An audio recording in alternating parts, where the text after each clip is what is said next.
They know. And we're live. Welcome, everybody, to tonight's special showing, Sketch Ink Repeat. We're trying a new format tonight, which is where we have previously recorded our random character challenge, which we announced at the last at the end of last Pen and Stylus episode. And so now we've got 3 time lapses recorded that we're going to show, and then each person is going to show theirs. They are going to talk about kind of their thought process behind what they produced, and then we're going to have just kind of commentary, and we're all going to sit and watch together and have commentary. It's going to be a lot of fun. For those of you who are in the audience, please feel free to comment and ask questions, and we will do our best to answer those questions during the stream. I am your host, Nathan Rackley, and with me tonight are Ben Girven. Oh. And also John and Jenn Myers. Hey. So thanks for coming, guys. Appreciate it. Thank you. And so tonight we're going to be starting with Ben. We're going to be looking at Ben's piece that he produced. Then we're going to be looking at the piece I produced, and then after that we're going to be looking at the piece that Jenn produced. All right, Ben. So if you'd like to take it away with yours, Okay. you have the floor, as it were. Oh no. All right, here we go. Switching over and play. All right, there you go.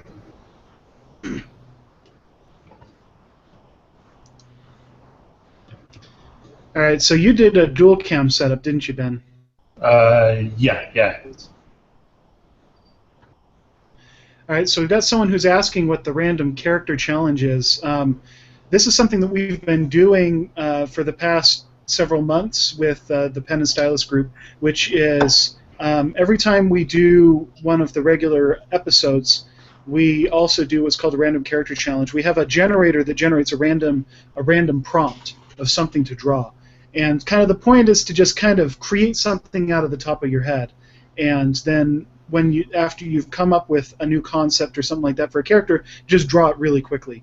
And really quickly meaning, no more than a few hours, hopefully, for the entire piece. It's kind of to get the creative juices flowing. Now I know I've taken like 10 hours on one of mine before, but the point is to kind of do something that breaks out of the norm. So a lot of these prompts are completely random. Yeah. But anybody can do it, and anybody can participate. And if you participate and create a random character and then share it with us, then we will go ahead, and a lot of times we will share that with everybody else, so you can get some free publicity that way if you participate in this. So all right, Ben, so we saw you doing the penciling. What was your thoughts behind the penciling on that? That shot by really fast. Yeah, no, I did. To get it done, basically. I don't have a lot of thought. I mean, basically, the prompt that we went with was male alien heavy weapons expert who might be fierce. That's the one. So I mean, pretty basic. Just come up with an alien. So I started with one shape I wasn't happy with and switched over to I don't know, maybe more of like a potato shape. And I kind of like the idea of like the face being kind of like like part of the body instead of like being this thing above it. So we just kind of built his face into the into the whole of the whole of the image, I guess, or his body, I guess. So yeah, that's pretty much it. And then just trying to make him look grumpy. Yeah. So I noticed that like some of your stuff's kind of blocked out very, very generally, and then you go into detail later. And that's part of the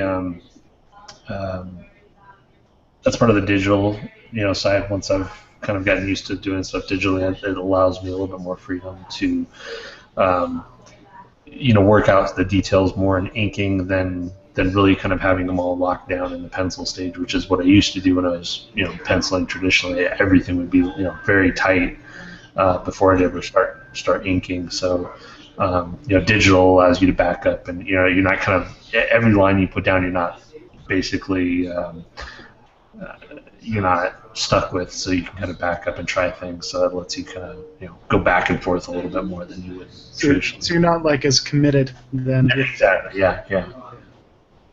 What program is this? This is Manga Studio. So I started on Sketchbook, imported into Manga Studio, and then once I get all the inks done, they'll export it as a PSD into Photoshop and start doing colors. I did play around with the coloring in Manga Studio, the flatting basically, and I just started playing with that. It still doesn't work 100% for me just yet. I just about lost everything right there too. Yeah, I remember that. Anyway, it doesn't. I'm still not. It's not perfect for me yet. I'm still trying to work that into my system. Or my process, I guess. So it's there, but it's still kind of rudimentary. So you'll see. I mean, when I get to that point, you'll see I do maybe like the first quarter of the flatting in Manga Studio, and then just switch over to Photoshop and finish everything up. I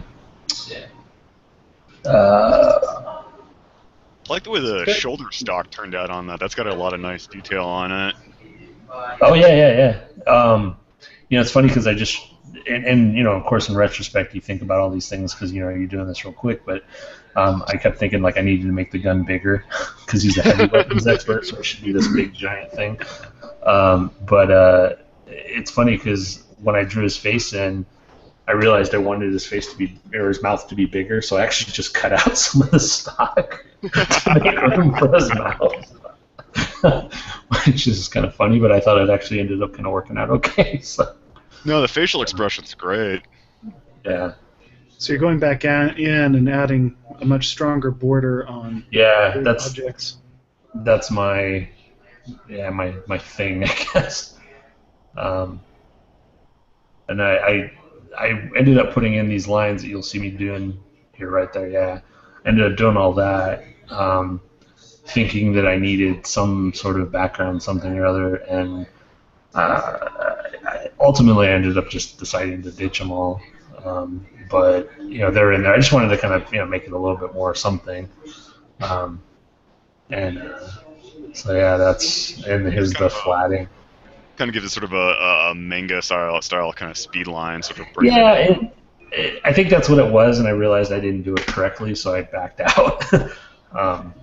But yeah, they're there. They're just not. I just ended up not being real happy with them. It still gives it sort of a dynamicism, right? I mean, it's still. Yeah, I mean something. Yeah, I didn't want him just kind of standing there in a blank field, although essentially that's ended up being what he was. But and here I'm switching over to Photoshop here. So I'm going to mention this real quick. So in his left top hand there, it started off as a grenade. That was the idea. He was going to have guns ablaze in it, and he's going to be about to lob this grenade. And as I drew it in, I think I was going for more of like a traditional dumbbell grenade, and it ended up looking like a can of spray paint or a can of like hairspray. And so the only obvious choice is then to draw a nuclear explosion on it, so to denote that it's some sort of explosive. Hence the weaponized hairspray. Exactly, but hence the weaponized atomic hairspray. Oh, and this is me doing color holes. So I've been experimenting. I kind of came up with a little bit different way to do color holds. It's not perfect, but it seems to work really well for me, and it lets me do it what seems like a lot faster than it always used to take. It's not really hard, and it's one of those things that the thought occurred to me while I was coloring something, how to do it, and I just slapped your head and like, why haven't I been doing it this way all along? But it's real simple. You're just basically taking one layer that has your inks, creating a layer above that, making that layer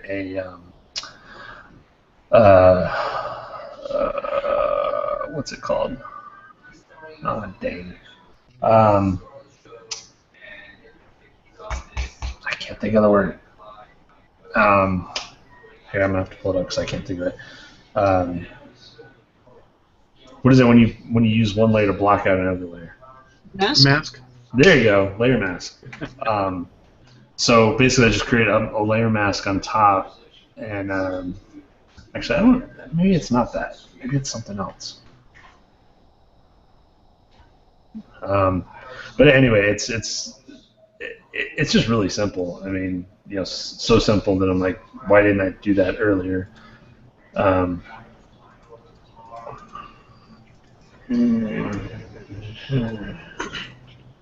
Clipping mask. There it is.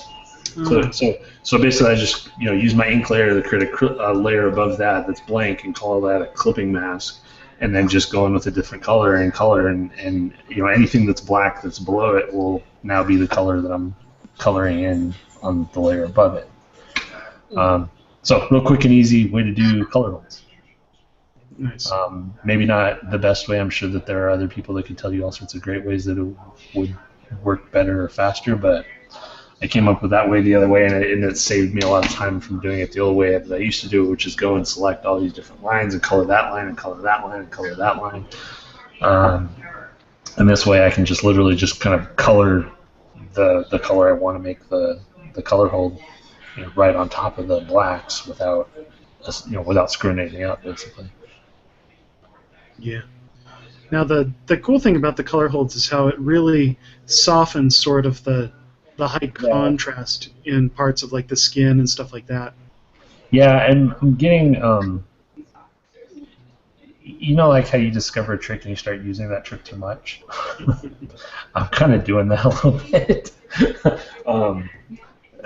I think the last couple of pieces I've colored, I've gone a little crazy with the color holds, but ultimately I do like it, and I always have this kind of dilemma when I'm coloring stuff where I do the color hold and then I have that layer there and then I turn it off to look at the black and then turn it back on and turn it back on, and basically just spend like 10 minutes just turning it on and off, just trying to decide which one I like best, and probably 90% of the time I end up deciding to just keep the black lines, because it does soften the image if you do the color holds, but there's a boldness to having those black lines that I like the aesthetic of as well. So I end up always kind of spending an hour doing these color holds and then go on off, and then ultimately deciding that I didn't like it enough to keep it, and wasting that whole hour doing it. But I actually, surprisingly, like I said, doing it this way, the last couple times I've done it, I've actually kind of kept it and walked away. Done that a couple times and go, yeah, no, I actually like this better. So I don't know, I don't know that there's anything really different about it, but it's, for whatever reason, I've kept it the last couple times. So you're selecting regions here, and then are you painting in those regions, or what are you doing exactly? Fills. You're just filling them. Fills. Well, I use gradient fills a lot. Okay. Oddly enough, I was really happy with the gold, because it basically, his little cuffs there, and then the little thing on his, cuff on his shirt. I decided at some point to make those kind of gold, and I was kind of happy with. I mean, it's simple and stupid, but I liked. Of the whole image, I probably liked that the most. Yeah, they came out really nice. Cool, thank you. Now you're working on the flame. Yeah, just trying to throw something up there. If I wasn't in such a hurry and just trying to kind of rush through this, I probably would have taken a little bit more time and done that nicer. But yeah. So how long did this take you in its entirety? All in all, probably about 2-3 hours, something like that. Okay. And here, that's the finished piece. Very cool. Yep, that's it. Nice. Well, very cool. Yeah. Well, thank you. Any other things you wanted to say about your piece before we move on to the next one? No, I don't think so. I think Yeah, I honestly, truth be told, I was pretty happy with it. All in all, in fact, I even put it on my Facebook page as like the header or whatever, just because I kind of liked how it came out. It was just kind of fun. I think of all of the random character challenges, I think I like this one the best so far. So Nice. Very so cool. yeah, that's me. All right. Well, in that case, I guess we'll go ahead and move on to the next one. It's going to be mine, right? Yeah. Yeah. So let me switch to screen share mode. All right. So I actually So I'll play this, but I actually did mine at the same time as Ben was doing his. We were on a private video call for that. So Ben's seen this, but anyways, so this is. I made a couple different design decisions in this. This is Manga Studio 5 for anyone who's interested. Now the first thing, I was doing an alien. I was thinking about his head, thinking about multiple eyes and stuff like that, and kind of blocking out the chest. And I was like, nah, I don't like that. And so I got rid of it. And I was like, I don't want the head just facing forward. I want to do something like some sort of face that's kind of pointed to the side. I wanted to try kind of an angle that I haven't done in a long time, which is more of a profile. And so I just kind of and my blocking out is a little bit tighter, I think, than Ben's was in his, just because I try to fit a lot of details into my pencils before I start inking. Yeah.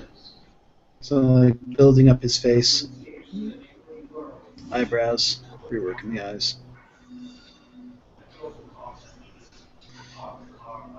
So yeah, same prompt, alien heavy weapons expert.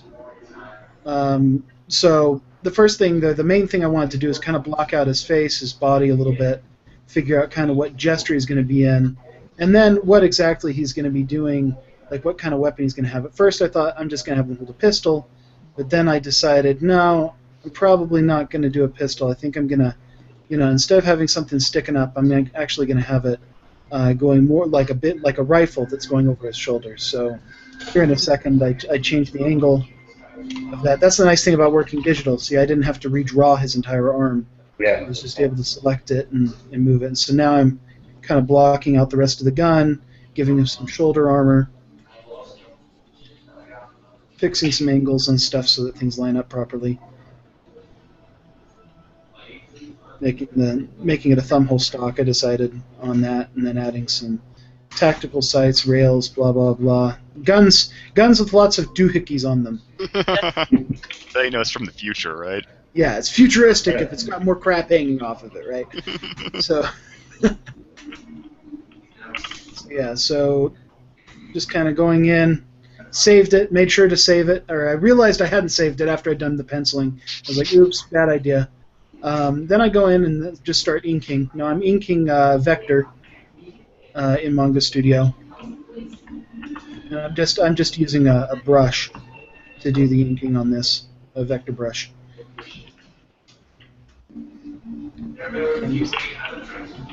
Kind of going through and doing small details. I don't know if I change the actual brush width at all.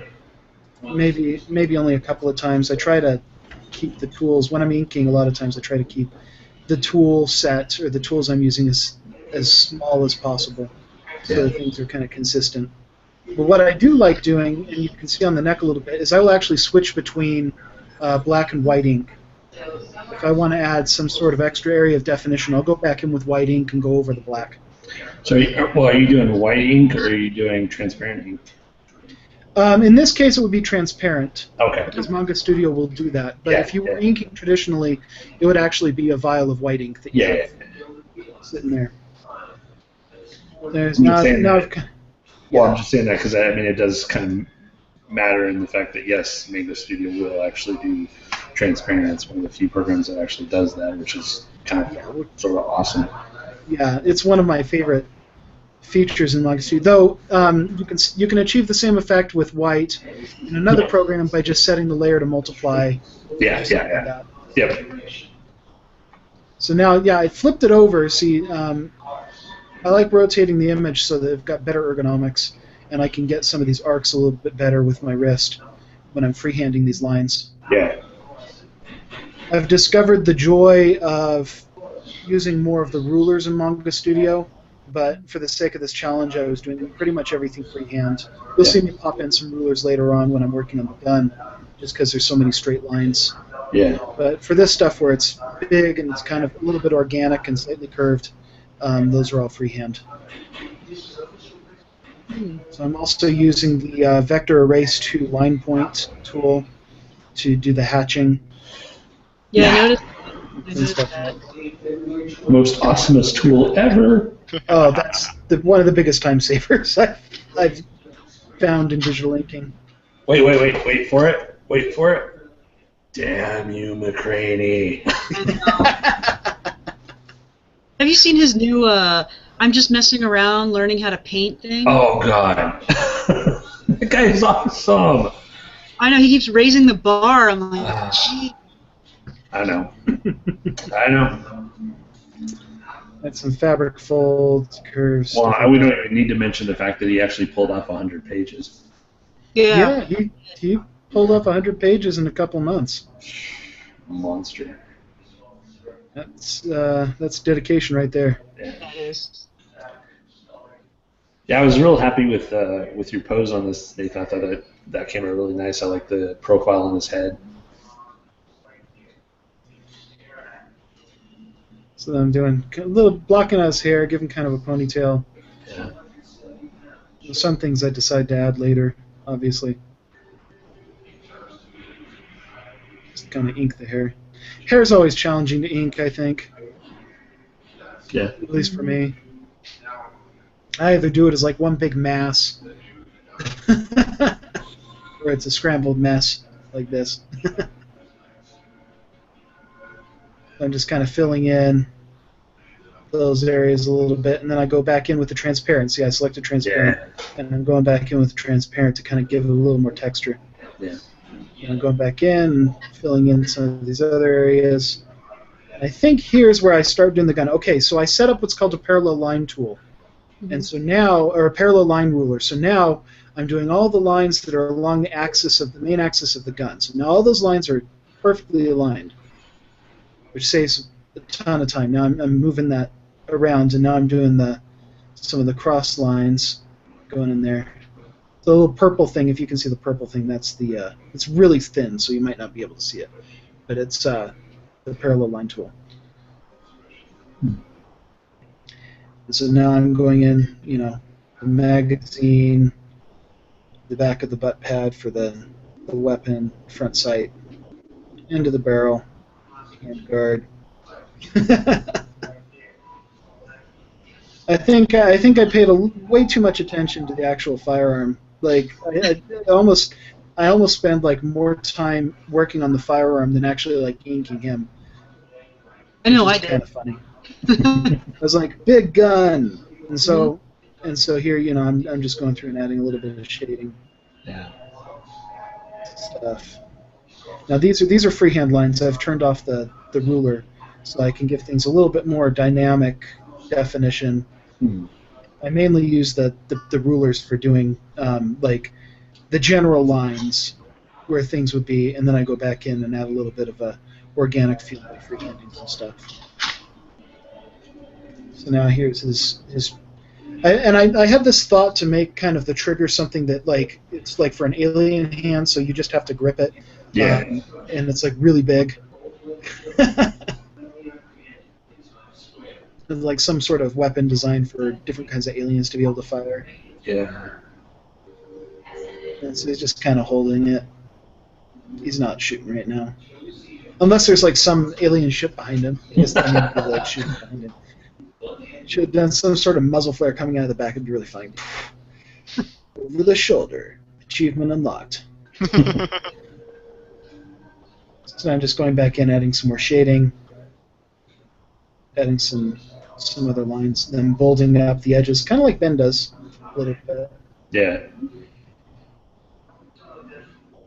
Cross-hatching. I actually like the way a lot of the ink turned out on this guy. Mm-hmm. I think I ended up being pretty happy with the inked version. Like, I like the little white line on his forearm on the front side of it. Kind of an implied highlight there. Yeah. I'm like looking at it, trying to figure out exactly what else I want to do. And I'm like, okay, here we come in and do color. First I thought green. Then I'm like, no, I'm going to make his skin blue. He's going to be a blue guy. And this is just using Manga Studios vector, or fill to middle of vector line to quickly flat. Now, what I didn't do here is I did not do color holds like Ben did on his. I didn't color any of the line art. I just went in and just colored him straight. I'm just kind of going in and flatting everything else. And all this color that I'm filling in is, for anybody who's wondering, this is on a separate layer from the line art. You can't, in Manga Studio, you cannot do flood fills on vector layers. So this is all on a separate layer. So is this a raster layer then? Yeah, this is a raster layer. Okay, yeah. The color raster layer. Now I'm coming in and flatting out and adding a little bit of cell shading to the gun. Yeah. So I'm going in there and just adding some definition, some lighter, darker areas. So I'm going in with the brush in some places, and then I'm also going in with the fill bucket and others to fill in portions of that. Getting the trigger guard, back in the receiver stuff. I'm adding some cell shading. Yeah. So I could have stopped kind of around this point, but then I decided to go ahead and experiment with some other techniques. So I'm so pretty quick here. I actually switched to a watercolor brush, which should be coming up here in just a second. And then I start adding some shading with watercolor brush, and I do that on this other layer. So see, now I'm creating a new layer, and I've selected the watercolor brush, and so now I'm just kind of going in the watercolor brush and trying to round some things out, Yeah. make it a little bit smoother. Now I've used this watercolor brush technique a lot on my black and white comic art to pretty good effect. In color, I haven't used it as much. Now in this example, I'm just doing darks. A lot of times when I do my darker tones on stuff, I'll use like a purple tone or something like that to indicate shadow. This I'm just using a darker gray. The nice thing about the watercolors, you can get some nice effects for like the cloth. The cloth looks pretty good in the watercolor brush.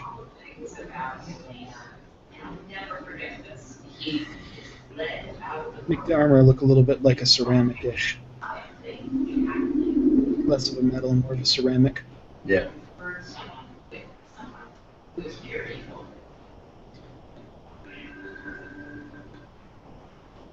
So now I'm just kind of adding the some tonal definition to him and to his face, and the gun at the same time, just kind of working my way around. I try to jump around a lot, as you'll notice on some of these pieces, working in different spots, just so I don't get too used to one area or being too tight, working too tightly in one area when other areas aren't finished. I try to hit everything with kind of broad strokes all across the board, and then go back and start tightening up more and more, and doing multiple passes across the image. So now I'm going in and doing his arm, adding a little bit more of the shadows. Now this was all done very, very quickly.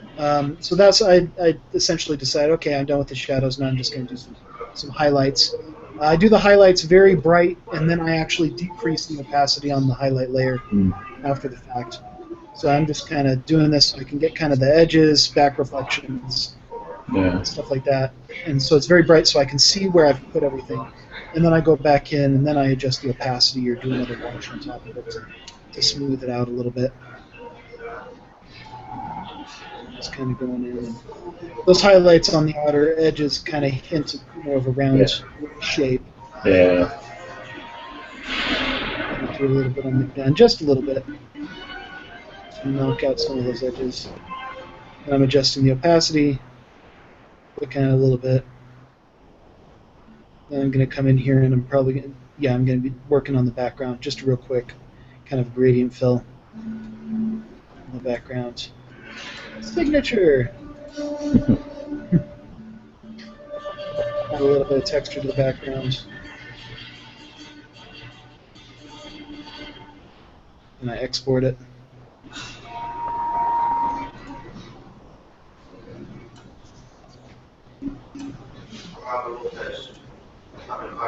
And I just do a little bit of color correction in Photoshop, just to make sure everything's contrasted nicely. And then I'm done. Nice. Cool. Yeah, I can know that. So that's the final piece for my alien heavy weapons expert who may be fierce.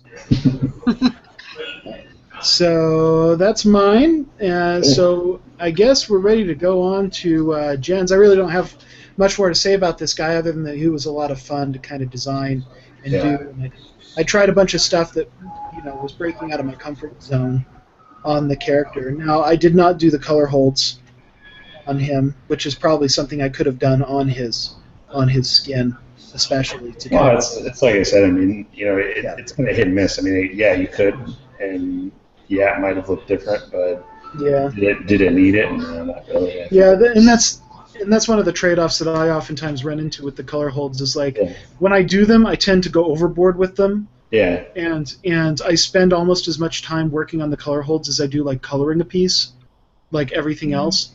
So so it's always like, do I want to? Do I not want to? It's the learning curve to be selective. It is, and I think I'm trying to teach myself subtlety. Use it sparingly, and that's really difficult because we, like I said, you learn a new trick, you want to use it on everything. Yeah, exactly. And it's not like this is even a new trick. You just it makes sense to put it everywhere. But the trick is to not and really back off and use that light touch. Yeah, exactly. All right, so that was mine. So now we will go ahead and transition over to Jen. Yeah. Jen did a really cool one. She posted her on her blog. I think it was earlier today. Her final piece. Yeah, just to kind of show.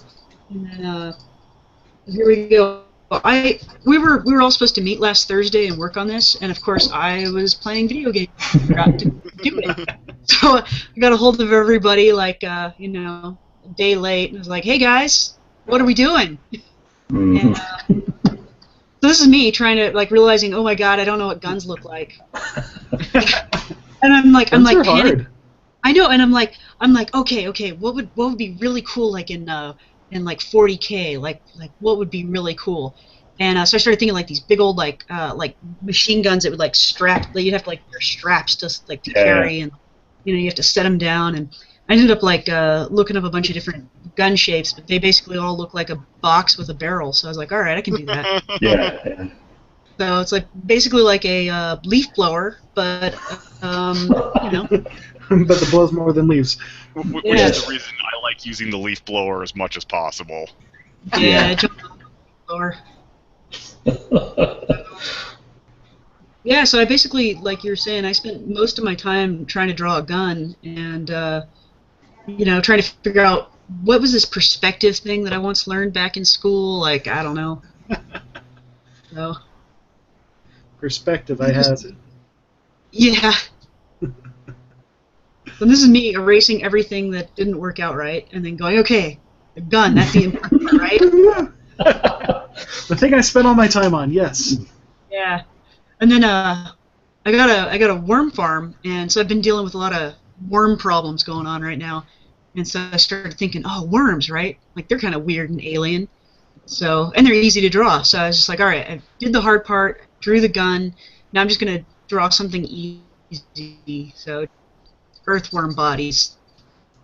Oh my god, did you know that certain worms live in colonies? They're not solitary worms, they like living together with other worms. I thought, man, wouldn't this be cool, an alien worm composite thing? Taking over universes? I don't know. Social worms? So what you're saying is this isn't one worm, this is many worms. A colony of worms. Yes. So I don't know if you're familiar with the Halo universe at all. Maybe a little. But they have these enemies in the game called hunters, and they're these big hulking things that are like almost impossible to kill, and they actually are a worm colony Are they in the really? lore. They're a worm colony inside a suit of armor. Wait, what do they look like? What are these? What were the They're hunters? big, they're gigantic, and they're blue, and they're orange. Huh. They're gigantic though. They're huge. Oh man, we have to replay through it. We tried playing. We were playing we played 1, 2, and 3, and in 1 we got in a bad save area where every time we would restart the game we would die. So we never finished 1. And then 2 was a lot of fun. I don't know if you can tell, but I have all these different circles, and at a certain point I realized the circles won't move anymore. So I keep drawing more and more circles. Circles. Yeah. And then at a certain point, I just kind of give up on drawing with the circles anymore. I'm like, who cares?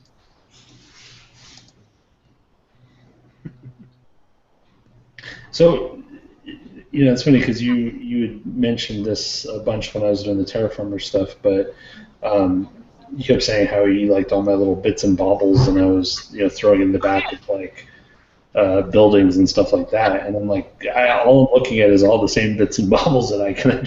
Not that you're drawing what I draw, but. I totally copied you, dude.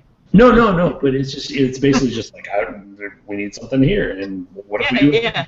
And, hey, this looks like an empty area. Let's throw something here. That's awesome. It's exactly what I did. Yeah, I was kind of like, okay, so how does Ben do this? All right, here we go. So I linked you a picture of what the hunters look like, Jen. Oh, okay. Let me do this without messing up. See if the video keeps going.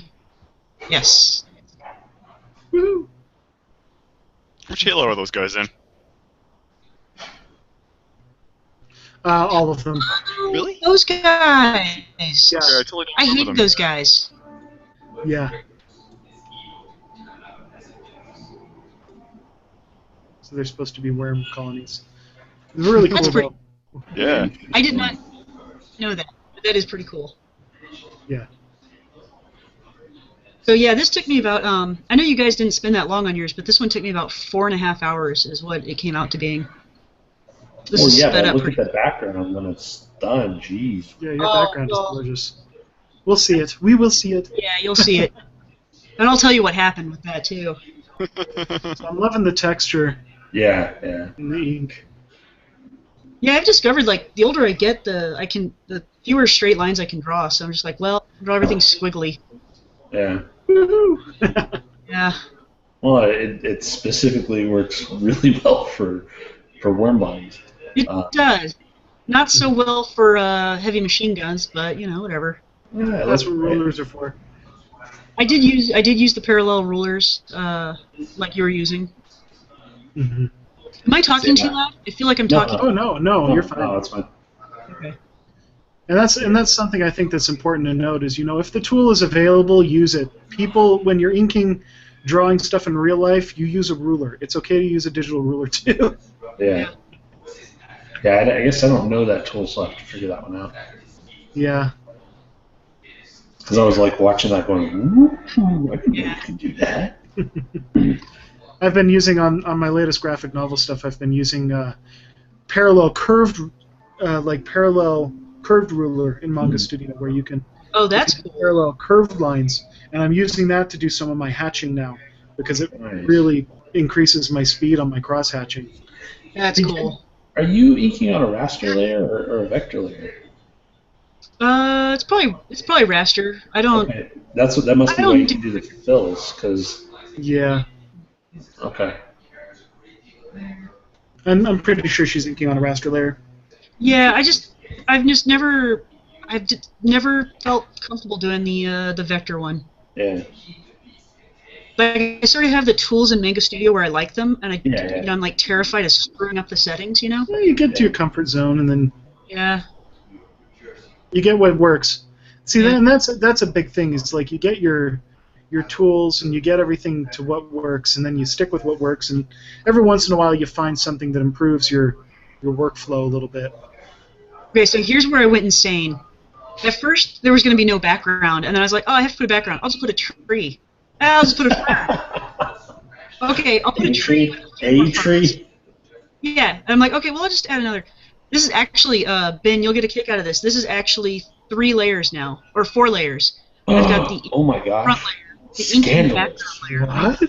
What? At one point, I'll actually, you'll see all my layers, and I do it specifically for you, Ben. Yeah, I think I had something like 20 to 25 layers on mine. Yeah, no, this one had 4, which was a luxury. Yeah. Okay, More trees. yeah, I start getting here, and I'm like, okay, this will be fun. I'll just do this main tree, and I'll just have these 2 other trees in the background, the ferns in the foreground. That's good. That's all you need. And you're like, no, jungle. Well, no, it just, I don't know. I'm listening to a podcast about World War I right now, and so you kind of get into it, and you're just like, all right, and then a couple hours have passed, and suddenly you've added a jungle, and you don't know, you don't know why. So yeah, Hopefully you did those leaves. yeah, I know they turn out great. I dig, that's the one thing. Okay, if there was one thing that Manga Studio could do that it doesn't do now, it would be adding that ability to vector layers. The filling. Yeah, because Yeah. I'm looking at this and I'm like just a tiny bit jealous of that because I end up going in and just scribbling in all the little fill-in lines on these things, and I'm like, oh, just to see it go poof, it's awesome. Well, you're also seeing it at times 16 speed. Well, yeah, but even then, I mean, just draw it out and then hit black and it just fills in that area. That's awesome. Well, even Great, here, like so even red. here, I don't think I'm crazy yet. Like, I'm like, oh, just a few more trees. Okay, now I'm a little crazy. I saw like 12 other trees just go up on the. Yeah, console. that's when you know you've made a mistake. You're like, uh-oh. Must have more trees. More trees. More Well, trees. I'll just put them out black. It'll be fine. And I'm like, well, okay, I had those trees. It's weird if I left out blank, right? All right, 2 more trees, and then I'm done.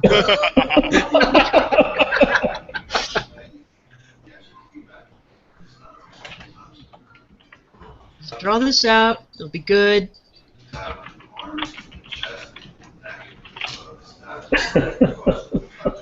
There are so many parts in this where I think I'm done, and then I end up spending like another hour.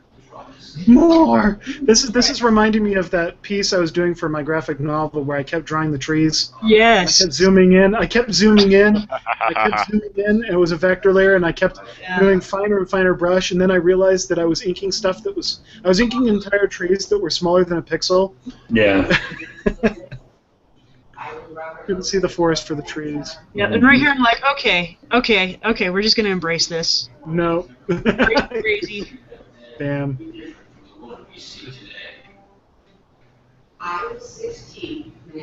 There we go. So many trees. Nobody ever has to know that I just copied and pasted. Now you do. Now everyone knows. All right. I'm sick of drawing trees. We'll just do this one last time.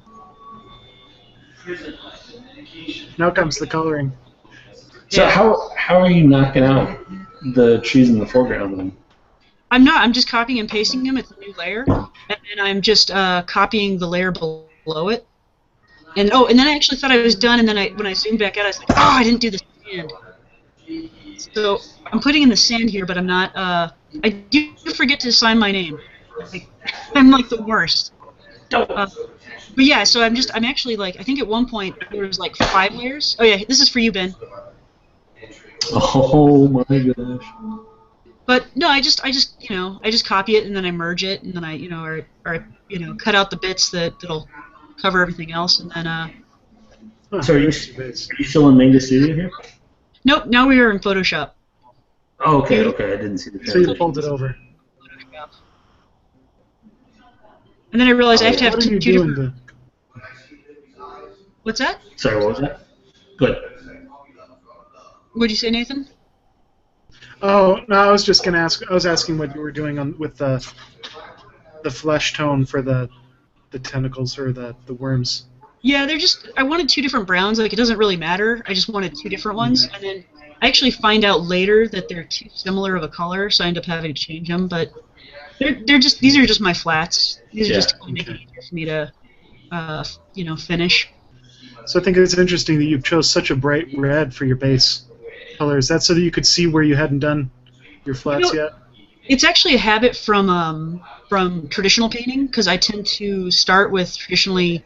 I start with red canvases and then I paint from there because when you paint like these jungle scenes, that red comes through and it looks great.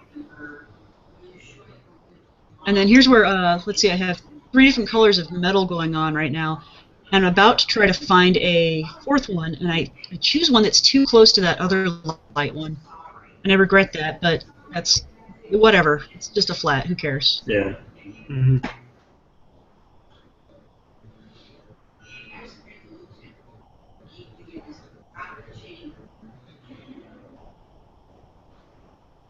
This is super exciting. Sorry. No, it is. It's awesome.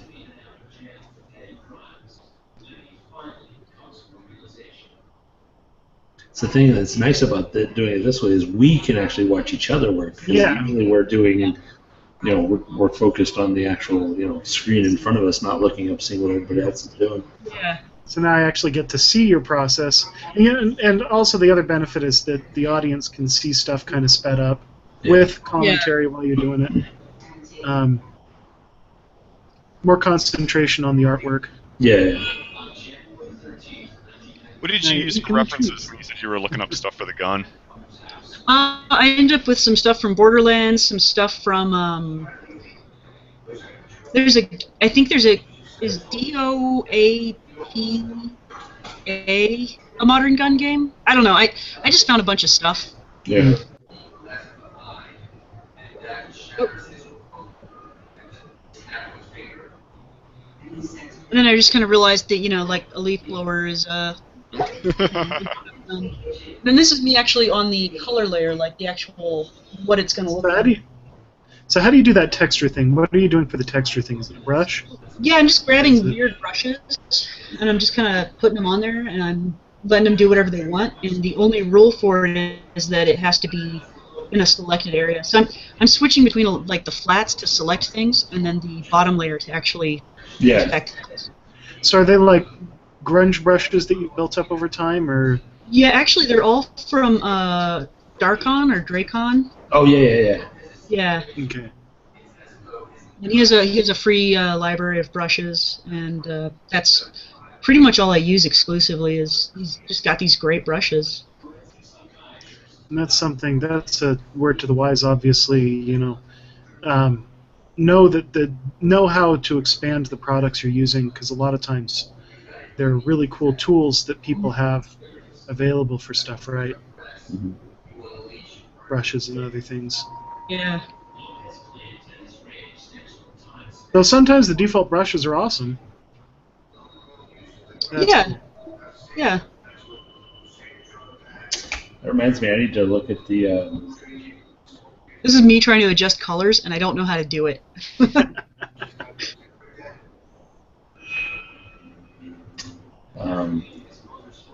What's his name? The guy that did the pencil brushes. Freldon? Frendon? Yeah, Frendon. I need to look at his Mega Studio brushes. Yeah, I've got his Mega Studio brushes. They're the one that I've started inking with almost exclusively for my graphic novel is a brush that Frendon did called The Natural, which is like it's very much like one of your natural bristle brushes. Yeah. And it feels very much like one of my old Sable inking brushes. Oh, nice. That's it. Woo! That's awesome. You want to bring up the final piece? Yeah, let me find that. Bam. Get up first. Fall out. Nice. Yeah, I think that turned out great. Yeah, it did. Absolutely. A gun that a worm could love. A colony could love. To kill you with. Very cool. Not bad for this silly little alien prompt. Yeah. No, I had a lot of fun with this one. Yeah, I think these all turned out great. Yeah. So, any other commentary? Anything else you wanted to talk about with your piece, Jen? No. More trees.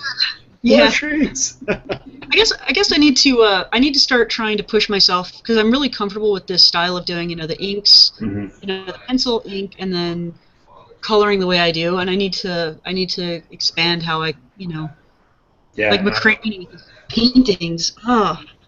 I totally agree. In fact, I've been kind of thinking something very similar and trying to do more, less traditional comic book style, and maybe trying to do more painting, more. The problem is I've never been able to find a good. I've never been able to find a good brush in Photoshop that I can. Okay, admittedly, I don't know how to paint, so that's a big kicker right off the bat. But Yeah. I've never been able to find a brush that felt like I was pushing it around and it was doing kind of what I wanted it to do. So yeah, that's something I definitely want to experiment with a little bit. In fact, more likely once we get off of this, I'm going to probably be messing around with that. I'm horribly inspired from going to see Phil Noto's work today. So That's cool. That guy. Noto. But yeah, no, just looking at the brush strokes and just seeing how kind of unclean these things are, really, but how it still kind of works. And, I don't know. I'm gonna play with some things. I'm gonna learn color. And in fact, I'm gonna cheat. And I don't know if it's cheating. I think this is a good thing to do, even though I feel weird about it. But I think I'm gonna take a couple of his pieces and just look at the color schemes he uses, and then just color a piece of mine using those colors. Obviously he knows what he's doing, and if I can kind of play with that and ape that style a little bit, maybe at some point I'll drill it into my head enough that I can do it myself without having to look at something else. Because that's how we all learn how to draw, right? Yeah. That's what I'm telling myself anyway. But yeah, no, I want to kind of experiment a little bit. I love the idea of using like a non-white base, because everything I draw is I start with a white, the screen's white, the paper's white, everything starts with this white base, and I build up from it. I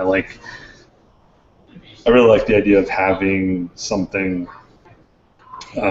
that's not. That's a different color. Like I've never used textured paper or toned paper.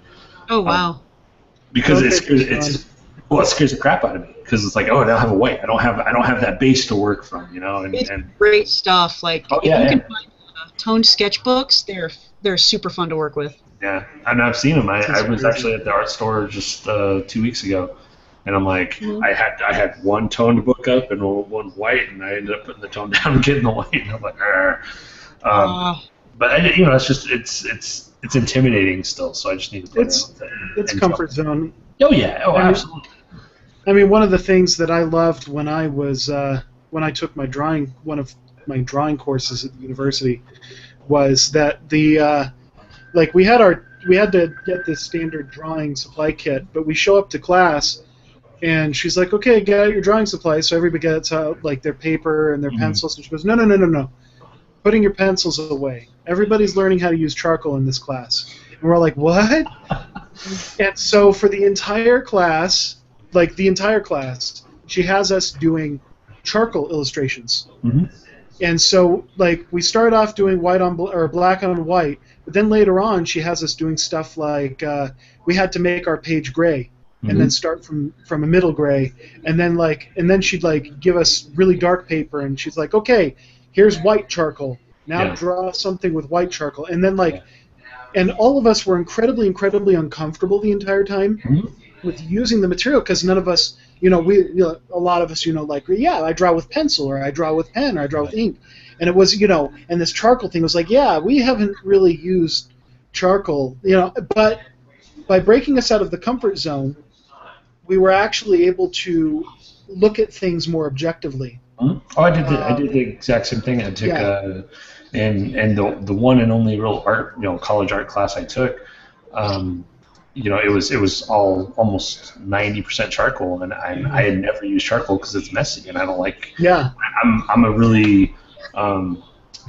This is gonna sound really stupid, but I'm a really clean. I like things clean. I don't like. I hate like lotion because it makes Stuff my on your hands. hands. Yeah. I hate. Anything that makes me, just I just don't like it. I mean, it sounds weird to say, but I mean, I don't like getting dirty. So this charcoal, which is just naturally your hands are black by the time it's done. It was a real challenge, but it was actually, as much as I was like hating the process, by the end of it I was like really enjoying it way more than I expected I would. I was actually really having a good time, and the real sad thing is after I got after that art class was done, I never picked up another piece of charcoal after that.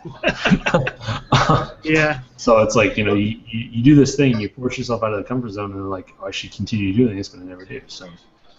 Yeah, well, I mean, one of the nice things is though that you always can, right? Oh yeah, no. And you develop by pushing yourself to do things that you're not comfortable with, like anybody is an artist. By trying things that you haven't tried before, and just like every once in a while make that like, I've never used this before. Maybe I'll get it, even though it's probably gonna look terrible. Like I don't paint, but maybe I'll do some painting stuff. Like I'm not like me personally. Like I am an inker.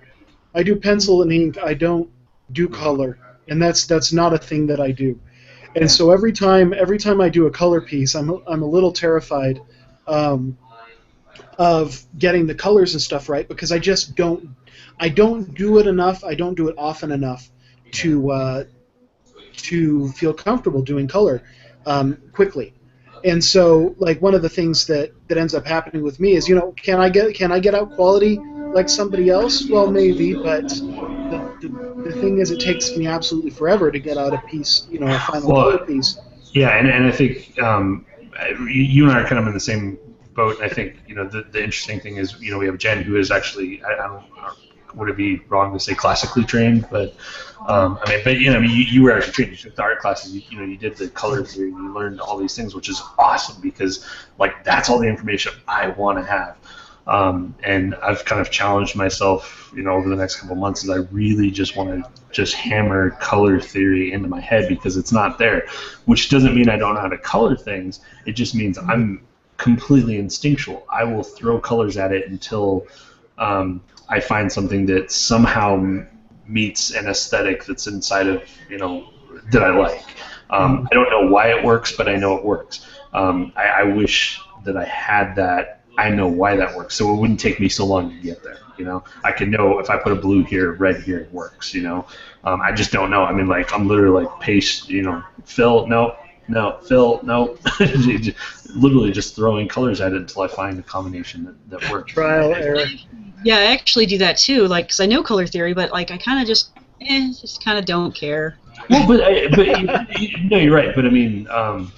But I think I don't want to say every artist, but artists in general have an eye for something. So we're looking for an aesthetic. We're throwing colors down until we find something that matches, that feels right. And it just comes down to feel. I mean, we're looking for something that feels right. And I think that's interesting that without the knowledge behind it, we can still kind of get there. It may take us longer to get there, but we can still get there. And it's really interesting. I love the fact that exists. I just wish I knew why. So yeah, that's why I'm going to start trying to do some things. And that being said, as we move forward with future challenges, maybe that's something we can really kind of throw at is, draw on something other than white. Color palette challenge. Well, yeah, exactly. Sure, yeah. I think that would be a great idea because It's color challenge. Exactly. I mean, draw from a non-standard color and work up from that, and that would be interesting. Yeah, I mean, I think that's a great idea. Among other things. Complementary palettes and that other word where it's like there's 3 of them. Tertiary. Tertiary, yeah. Wow, I knew a word. It's like analog, but it's not, and it's a terrible color combination thing, but people like it. I don't. There's one word that I think my buddy actually took out of an art class that he took, and I held on to it because it sounded important, but it's monochromatic hue. Yeah. Whenever I can drop the word monochromatic hue, it makes me sound like I'm an artist. I don't even know if I really know what it means, but it sounds important.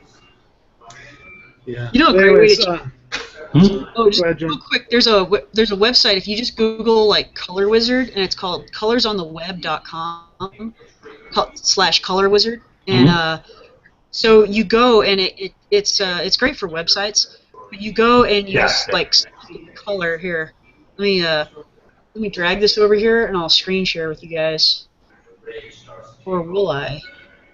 There we go. Yeah. Screen share. Or screen share. Cool. You go to this website, right? And so you can pick any color. And it'll kind of give you the different hue variations, saturation variations, tint variations. Nice. This is the one. Analogous color. And there's analogous. Whatever that one is, and then that one. So we could even do something where we do something awful, like we have to use like this palette. Like, wouldn't that be awful? I mean, it'd be fun, but awful.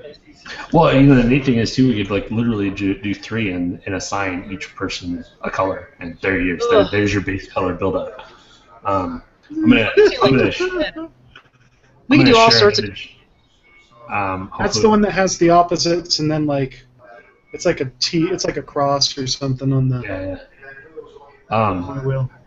So as I mentioned earlier, I went to there's a local gallery here in town called Stranger Factory, and right now they're doing a gallery showing for Phil Noto, who's a big time comic book artist, painter, just amazing artist in general.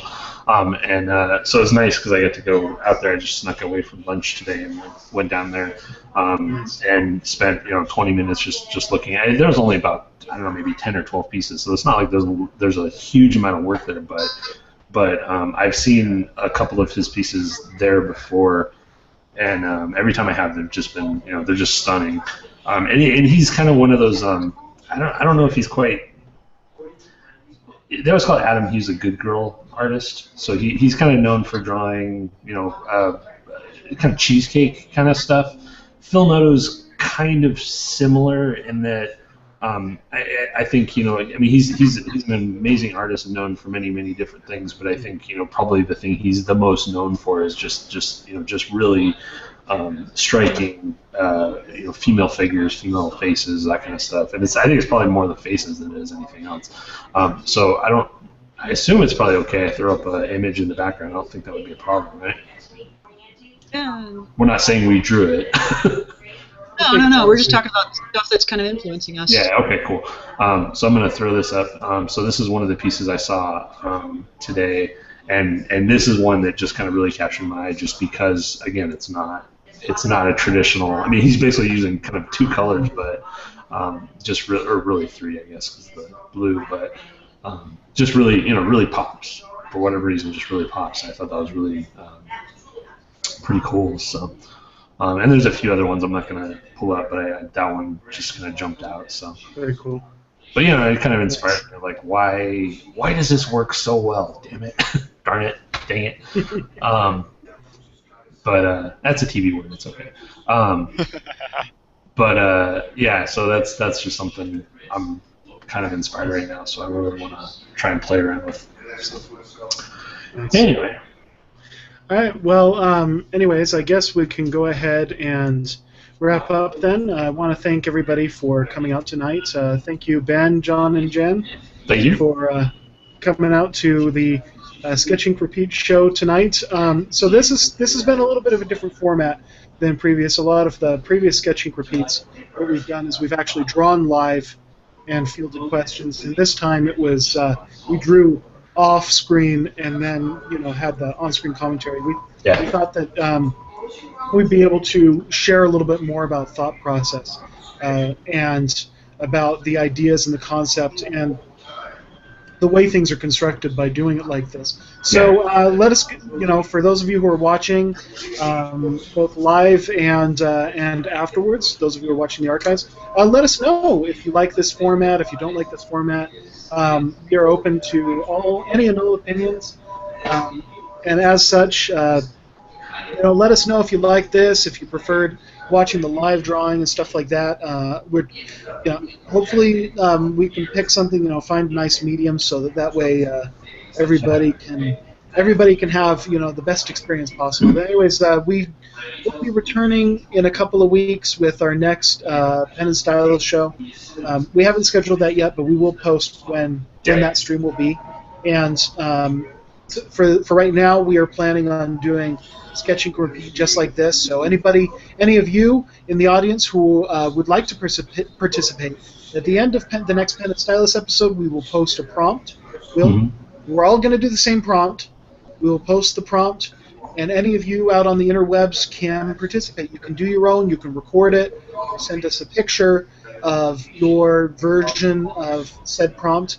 And then, if we like it, we'll share it in the show. Like this is not a maybe. Like if we like it, it'll be in the show.